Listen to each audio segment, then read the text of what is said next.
Chris Carter here on the Locked On Steelers podcast. It's Victory Monday here as the Steelers are 3-0 with a 20-10 win over the Los Angeles Chargers. We'll break down so many parts of this game. Justin Fields playing very well. Calvin Austin being a big playmaker. How the offense was playing to execute just the things they did in this game. A good sign to them all around. The offensive line playing well and the defense really being elite. It's going to be a fun, packed episode here on the Locked On Steelers podcast. And I do pay my punishment for picking against the Steelers on this show and being wrong about that right here in the next segment. We'll do that here on the Locked On Steelers podcast. I'm Chris Carter. Let's get into it.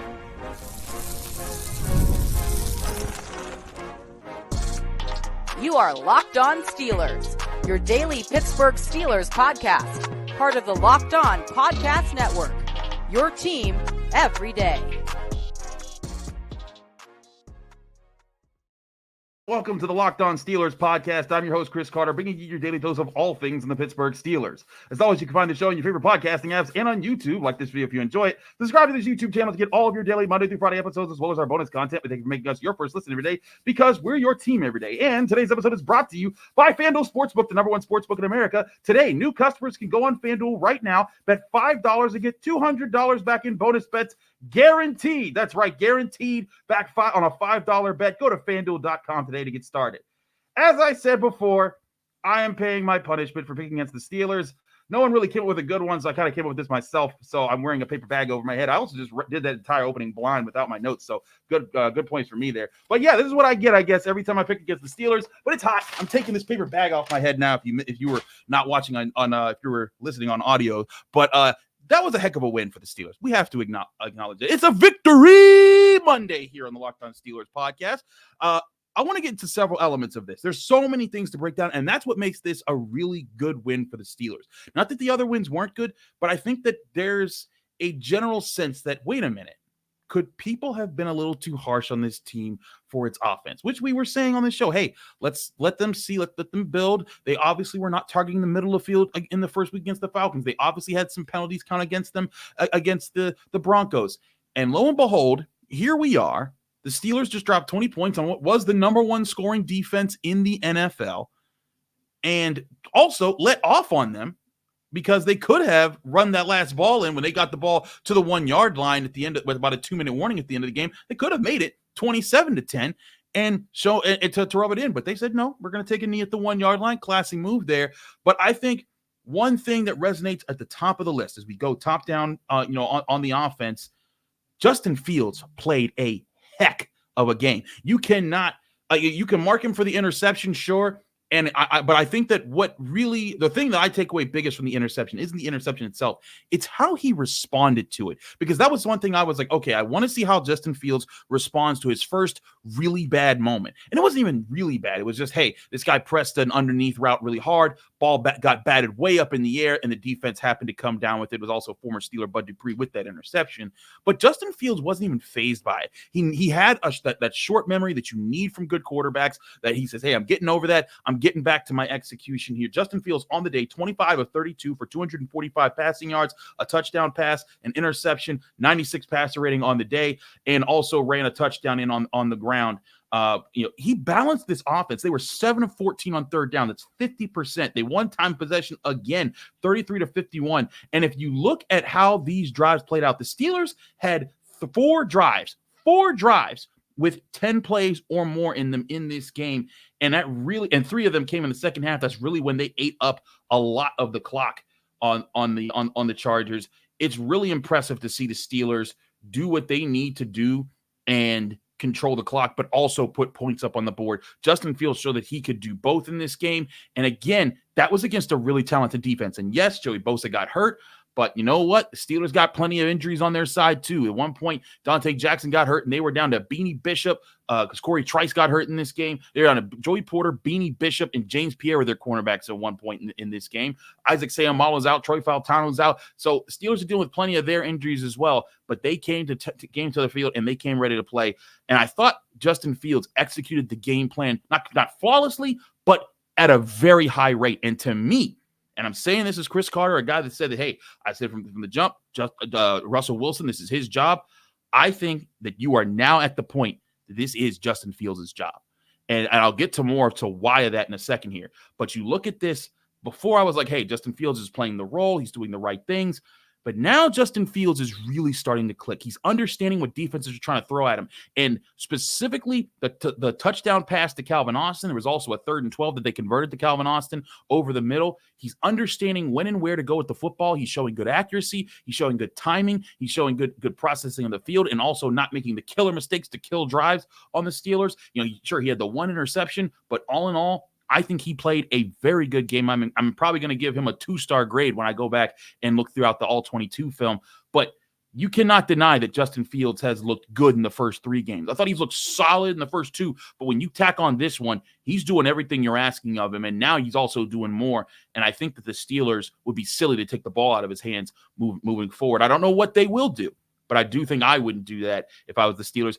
I want y'all to listen to Justin Fields at the podium after the game, talking about a few things here. One, about the execution of getting that play to Calvin Austin and something that they worked on throughout the week. 2, about how he responded to the interception. And also 3, he was asked about, hey, what about your detractors, the people that doubted you out of Chicago? And he brushes it off like that's not something I'm even worrying about right now. These are all words from a guy that I think that you'd want, if you're a Steelers fan, as your QB1. Here's Justin Fields at the podium after the game at Acrisure Stadium. Calvin said that you guys threw some they were going to throw some exotic blitzes at you guys, and you guys were prepared for some of those strikes over the middle. You had the third down conversion and the touchdown.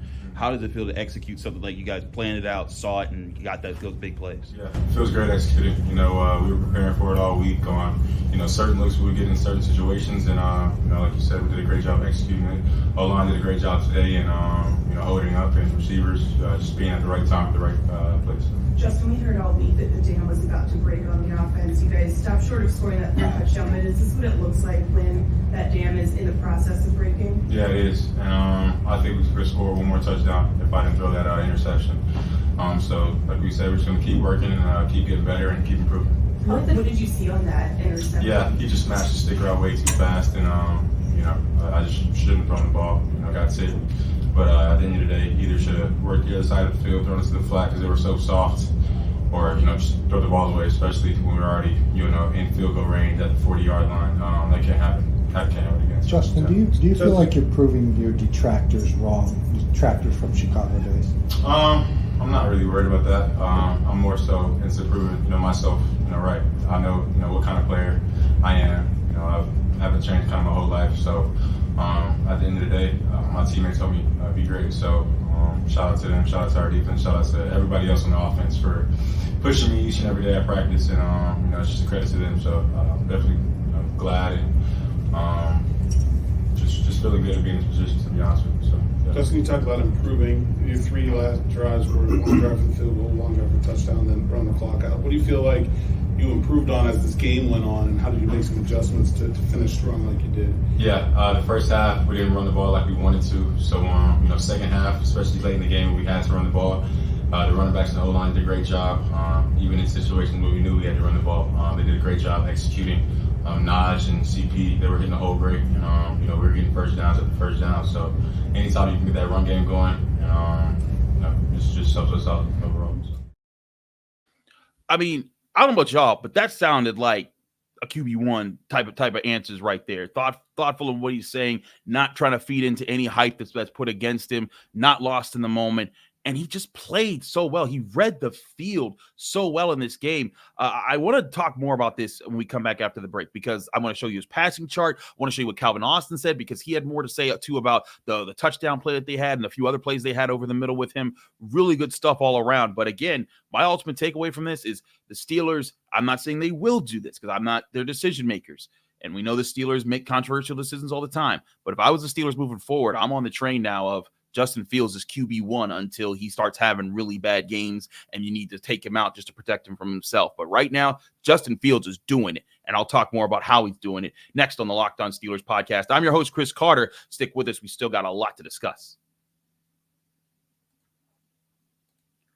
But first, want to get into another one of our great sponsors, and that is DoorDash. Football's back, and not about you, but when I'm watching big-time games, I need big-time food, and there's no better place to get all your favorites than DoorDash. If you're Pittsburgh born and bred like me, you know you got some local favorites. Some of my local favorites are like I can get a classic sandwich with fries on it from Primanti's. It's Pittsburgh staple. You can also get great wings from Big Shot Bob's delivered right to your door with all the amazing sauce flavors that they have, or a fresh fry from a place like Pizza Bellino or any place in Pittsburgh that delivers right to your home. You can get all delivered on DoorDash. DoorDash is the best on-demand delivery platform around to help you get all your favorites, including groceries. So get all of that delivered right to your door with DoorDash. When you need a quick answer for food on game day and you're stuck in the house, download the DoorDash app and order your favorite food so DoorDash can deliver you a big win while your team fights to win the big game. Use promo code LOCKEDFALL24 to get 15% off up to a $10 value when you spend $15 or more on your first order. It's a limited time offer. Terms and conditions apply. Promo is not valid for orders containing alcohol. DoorDash, your door to more.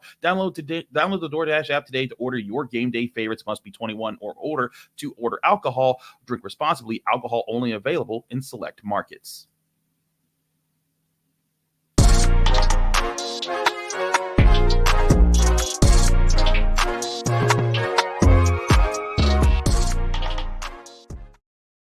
Back here on the Locked On Steelers podcast, I'm your host, Chris Carter. We continue our Victory Monday show on the Steelers' 20-10 win over the Chargers. I want to finish some points on Justin Fields and Calvin Austin before we get into the defense here, because I got to talk about this defense. They played lights out in this game, and they're still the best unit of this team, but they show that they can do so at some really good things that here.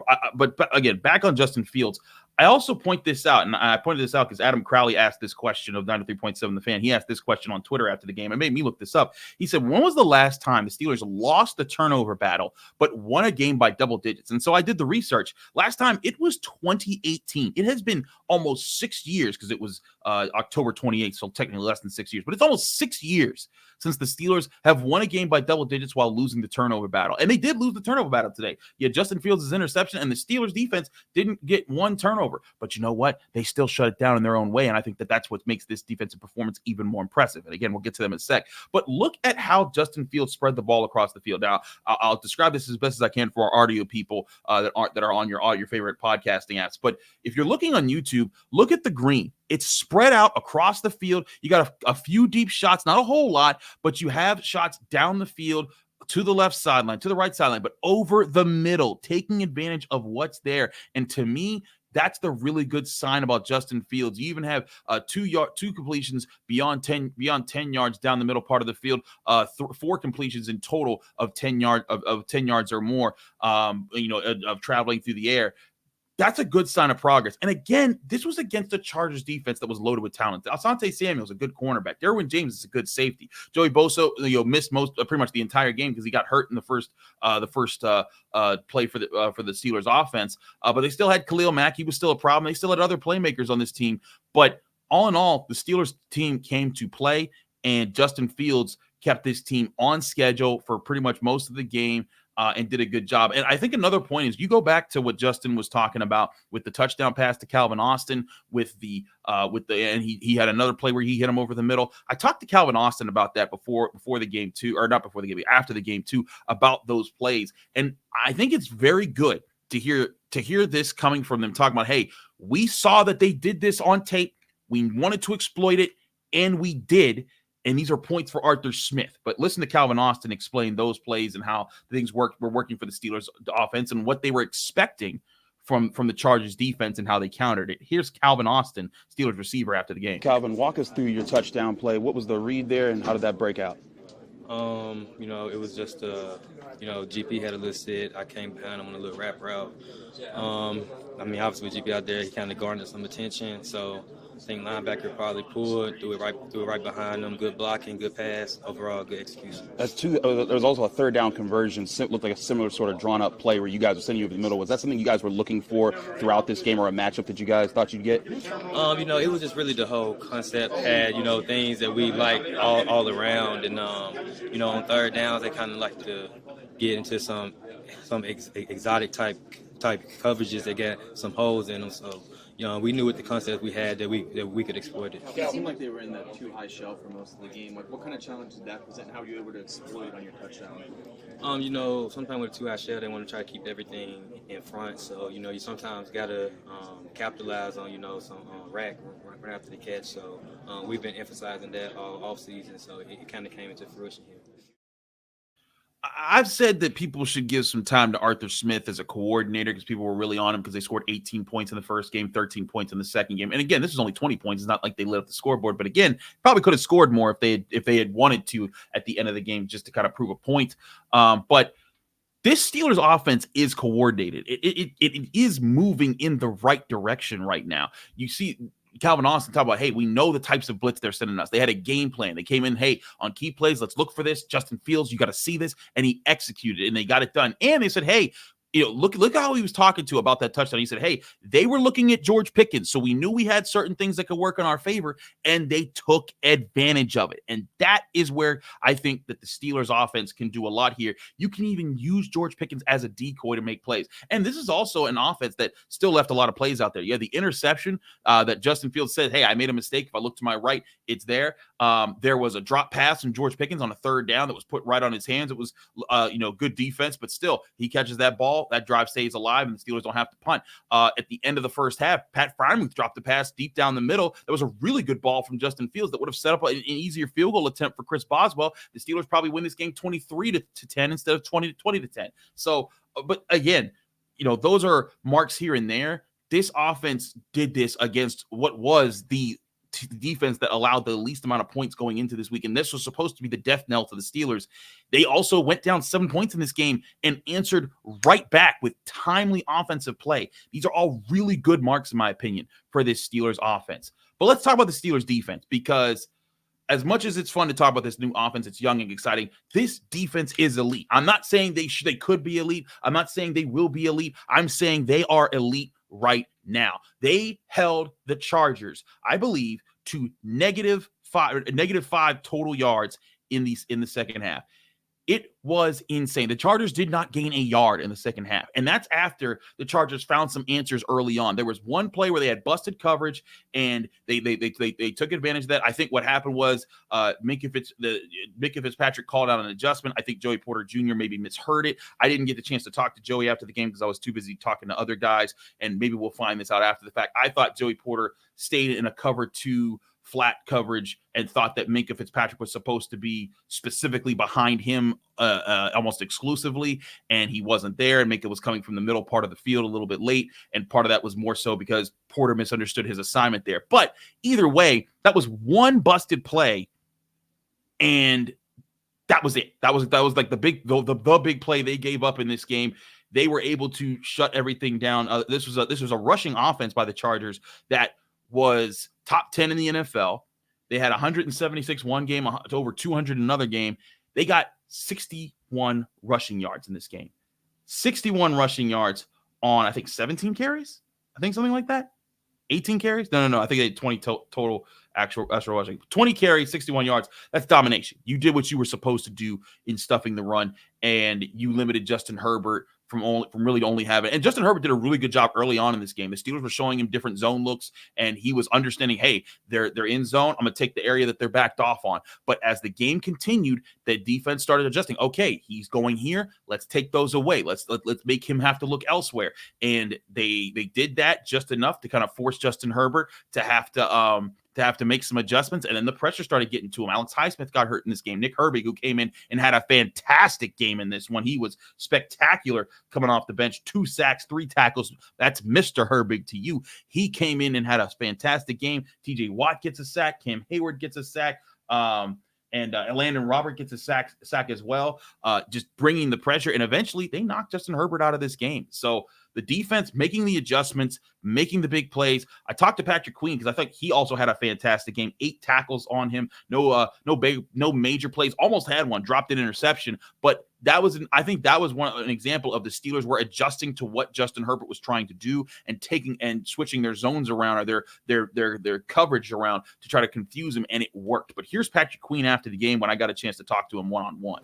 Pat, this was one of the top rushing offenses in the NFL. Talked to you before the game. You guys had your keys. How did you guys feel like you executed, limiting them to 61 yards on the ground? Yeah, I think we just had a motive today, and we just went out and did our job. Honestly, we just heard it all week. The number one rushing team, number one rusher and stuff. So we just had a job to go do it. I think we handled that. What does it say about this defense? You guys gave up one touchdown, looked like on a busted coverage, but other than that, everything was kept in front of you, even on an offense that plays in the way that your offense wants to play. Yeah, we just got to limit the explosive plays, and we'll be fine. Like, I feel like the guys we got up front, when we stop the run, we give the guys a chance to go rush and have fun, bro. It's going to be a long day for the opposing offense. So as long as we keep just doing the jobs that we got to do and doing that at a high level, this should be the outcome every time. It was a play you almost had an interception. Was that a zone coverage you guys were like setting up, or a look that you thought, hey, we can get him in a situation where we might bait him into a throw like that? It was a zone coverage. I tried to bait him myself. I seen the raw combination, and I knew the guy was coming over, so I dropped to that way first, and then I tried to work back and just try to make him on the ball and put my hands the wrong way. So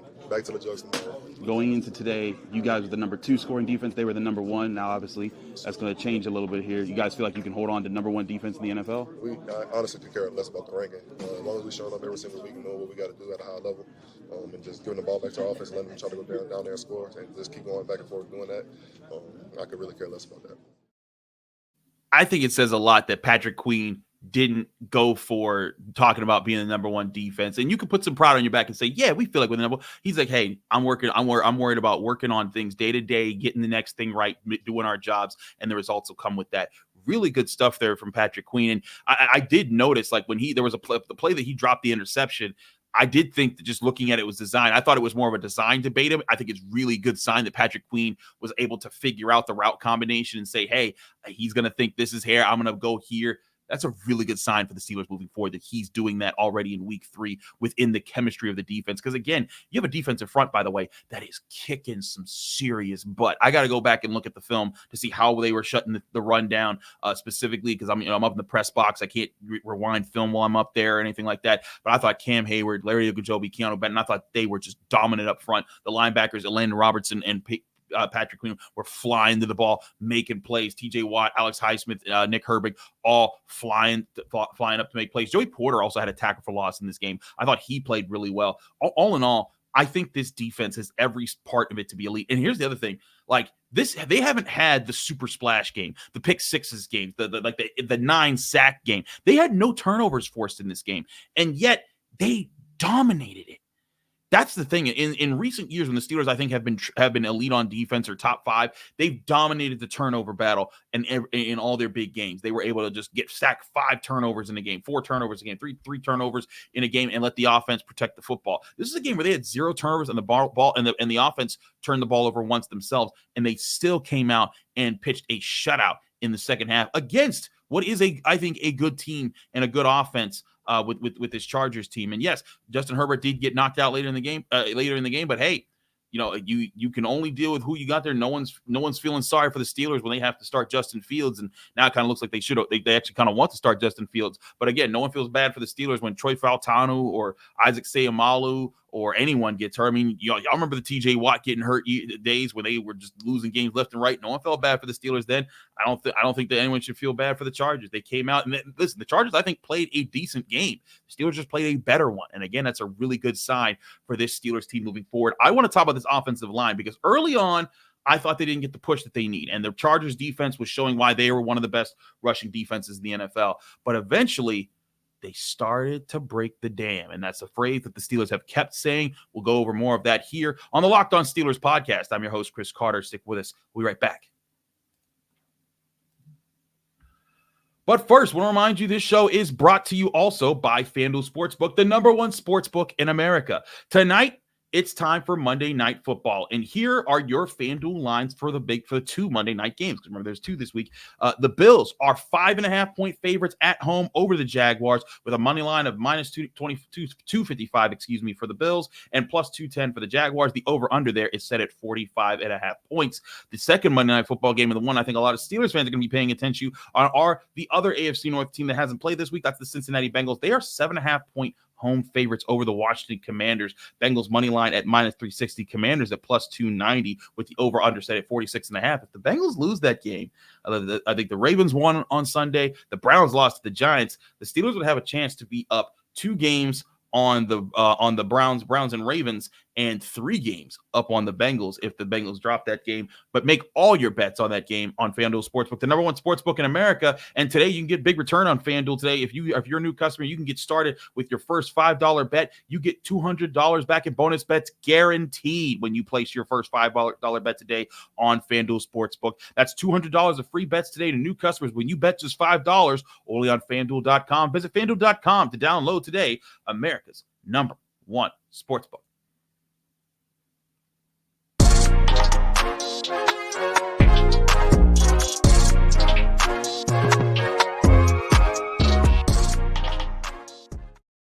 Back here on the Locked On Steelers podcast, I'm your host, Chris Carter. We continue our show here today talking about the Steelers. This offensive line, I'm going to need to look at the whole game and give them my marks when I look at, the all-22. But I think they deserve some legitimate praise. I think this offensive line played very well, especially in the fourth quarter. I really thought, when I was watching, when I saw Najee Harris, he got like a 7 or 9 yard gain on a play, and I was like, oh, something's happening here. They're getting a little bit of push. The Chargers are wearing down, and it really looked like the Steelers' offensive line turned into those bullies we've been saying that they need to eventually turn into in the fourth quarter, mowing the Chargers down. I mean, you look at that last drive, the Steelers got the ball with 4 minutes and 59 seconds left, up 2 possessions. They held on to the ball to close out the game in a 10-play, 65-yard drive. And I'm going to go through the playlist here. I don't think did they throw the ball once during that drive? I'm trying to think back. Let's see. They got the ball. Najee Harris for 4.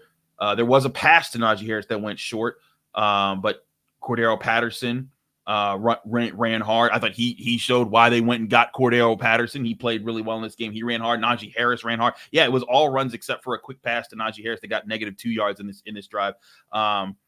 Actually, okay, I also said the Ravens went on that ad read. I might have been wrong because the Cowboys are coming back on them right now.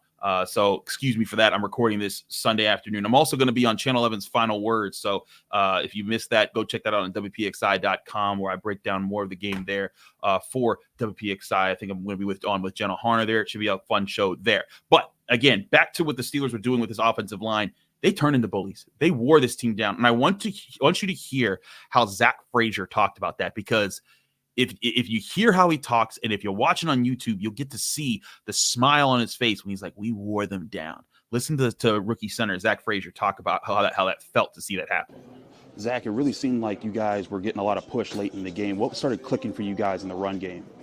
We were just finishing. I think on that last drive especially, that defense started to tap out, and that's kind of, when those body blows keep adding up, at the end of the game, they didn't want to be out there. So whenever you can finish out a game like that,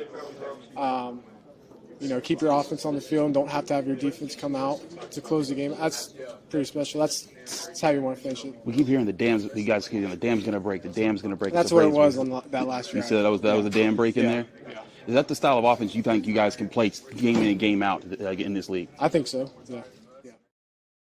So there's Zach Frazier. You hear him. He said, we made him tap out. That's a little bit of trash talk there. And you know what? I forget who said it on defense. Someone said that that the one of the Ravens, one of the Chargers players admitted that I think it might have been Justin Fields at one point admitted that like, hey, at the end of the first half, they were like, hey, we're glad that you guys aren't taking the play here. We could use the breather. The Steelers outlasted the Chargers in this game, and I'm not saying that the run game's all the way there. The O-line's figured everything out. But I think that this could be a sign of success for a young team, a young offense, that is, that they can build off of and say, hey, we did that against them. Now we know how we like to play. Now we know what we can do. And we can start feeding off that. And this could be, we've heard this the phrase, the dam's going to break. The dam's going to break. There's been faith on the Steelers' offense that there's a dam that's been holding up the water. The Steelers' offense, the power is there. The scoring opportunities are there. They're going to break, and they're going to happen for the Steelers. And this might be the start of that really happening more and more for this Steelers offense.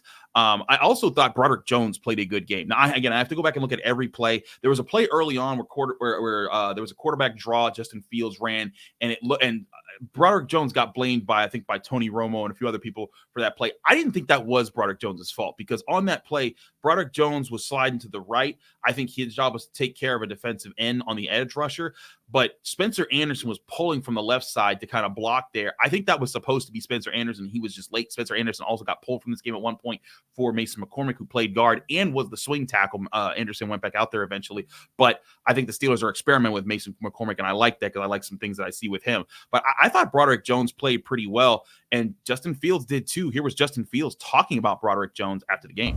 How did you see Broderick Jones stepping out there today? Of course, he was benched last week, and this week he comes out, looked like he was a big part of the offensive line, having a good day. Huge part of the offense. When that situation pops up, he's not really thinking all week that he's going to play, and then Troy goes down Friday. It just shows how prepared he was. He prepared all week like he was a starter, and definitely showed up big for us, especially with this defense that we faced. Showed up huge. So big shout out to 7-7 for sure. I have to go back and look at the exact things that they did right, and all the stuff that the Steelers, the Steelers offensive line did well, because I didn't get the chance to pay attention too much to the minutia of the offensive line. But all in all, I thought they played pretty well. I thought that they hung in there. There was some early on, the Chargers were clearly controlling the line of scrimmage on defense. But as the game went on, they wore them down. And that's what you want to do if you're the Steelers. You want to be able to wear down teams. You want to be able to tire them out. And I think part of that goes towards Justin Fields for keeping drives alive. Again, the Steelers were 7 of 14 on third downs in this game. That's 50%. That's a very good rate. Compare that to the Chargers, who were 3 of 11 in this game. The Steelers, again, this offense was good today. Despite, I know people are just going to say, well, it's just 20 points. It's not a whole lot. In today's NFL, you look around the NFL, not a lot of teams are putting up a whole bunch of points right now. This was a good game for the Steelers, and a really good game for Justin Fields, and I think also a good game for this offensive line. All signs are pointing up for the Steelers right now, and if they can get back Isaac Seumalo sooner rather than later, I think this offensive line could be even better. I think this offense could be even better, and you might be seeing a whole bunch of really good stuff from the Steelers very soon. We'll break down all of that as the week continues here on the Locked On Steelers podcast. I'm your host, Chris Carter. Thanks so much for tuning in to here on the Locked On Steelers podcast. Find us, as always, on your favorite podcasting apps and on Twitter, on YouTube. Like this video if you enjoy it. Subscribe to this channel to get all of your daily Monday through Friday episodes, as well as our bonus content. Tomorrow, we got Stars and Skulls. I'll give my all-22 film review, my grades, everything breaking down this big Steelers win. We're going to try to have on Alan Saunders, as usual, go over some of those grades and get you our thoughts there on some more in-depth analysis. But here, Steelers fans, enjoy your Victory Monday. It's a good day. Your team is 3-0 and still atop the AFC North. Lots of good things for the Steelers. We'll have more here on the Locked On Steelers podcast all week long.